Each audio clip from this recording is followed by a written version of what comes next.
Yes, you can invest in properties like these. But before we get into that, let's debunk the 3 myths as to why investors think they can't invest into large multifamily properties. The 2 most popular options for investing are stock or real estate. Okay, I guess there's 3 now if you include cryptocurrencies. And the biggest difference between stock, crypto, and real estate is the amount of capital needed to invest. Even under the umbrella of real estate, you can invest in land, non-performing notes, residential properties, self-storage, mobile homes, apartment complexes, and office buildings. Depending on the size and location of the asset, the capital needed to acquire it can be a lot. That, ladies and gentlemen, is myth number 1. The myth is that you need a lot of money to invest in this asset type. Most people look at the size and dollar amount and immediately say, I don't have enough money to invest in one of those. But what if more investors like yourself come together and combine your resources? Would you then have enough money to take down that property? Actually, large companies do this all the time and you just don't know about it. It is called equity financing. They raise capital for things like a future product they're trying to develop. The way it works is your share of the profits is in proportion to the amount you invested. So it is just like buying shares of a company or index, and you can get a percentage of the returns based on how much you bought. Yeah, but Adrian, we all have jobs and none of us have any experience in managing a property like that. Which brings us to myth number 2. That is, you need to have experience or the know-how to operate a property of that size. The truth is, yes, each of these properties are run as a business. And it is crucial to making this business profitable that you place experienced people in charge of operations. So just like how we busted myth number 1, you don't have to operate the property yourselves. So instead, we can bring in another group who are experienced in managing and running a property like this. So let's put it all together. There's a property that is too expensive for 1 or 2 investors to acquire. So a group of investors called the general partners, also known as the GP or operators, create a business plan on how to profit from this project. They then raise capital from another group called the limited partners, or LP for short, who take on a passive role in the partnership.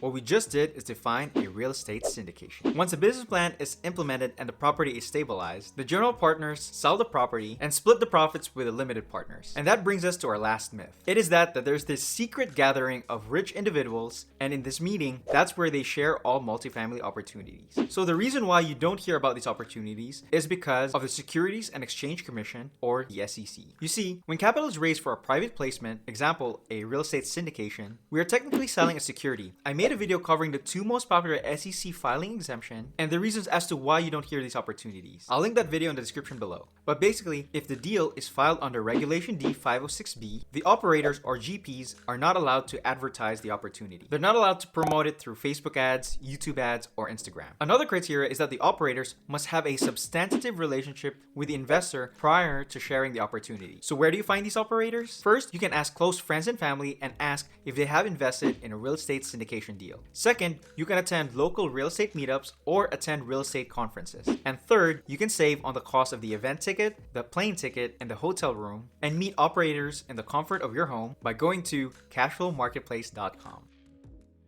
There, you can find sponsors who are investing in your area, see their track record, or jump on a call with them and ask any questions you may have. Remember, by law, you and the operator have to get to know each other prior to jumping into a deal together. So the operator has every reason to hop on a call with you and get to know you better. So if I have the capital to invest in real estate right now, what is the best asset type to invest in? Even though we've proven that you could invest in apartment complexes, it doesn't mean that you should. There really isn't any asset type that is better than the rest. But there is an asset type that is the best based on your personal goals. That's because each asset type has its own unique advantages and disadvantages. Now, I will not go over the advantages and disadvantages of each of the asset type, but we can quickly go over what makes real estate syndications unique. Let's start with the disadvantages. Number 1, it is expensive. The first one is the biggest disadvantage because it cannot be avoided. The minimum investment for these opportunities are $25,000 or $50,000. Second, it is a non-liquid asset. Now, this applies to real estate in general. Liquidity of an asset simply means how quickly can an asset be converted into cash. And lastly, you are not diversified. Unlike an index fund or a REIT, if you invest $50,000 in a property, the performance and risk of your capital is all tied to that one property. Okay, let's move on to the advantages. The first is that it is a true passive investment. Because after you have done your homework in vetting the operators and the deal, passive investors' responsibilities end after they transfer their capital to the operators. From there, all they do is get updates on the progress of the deal and distributions, or dividends. Second, that it is a non-liquid asset. I get it. I mentioned this earlier in a disadvantage, but this is also one of its biggest advantages. You don't have to take my word for it. Let's hear it from someone who has made his fortune by holding assets for a very long time. Biggest mistakes people make when investing. I think that because you can trade, you should trade.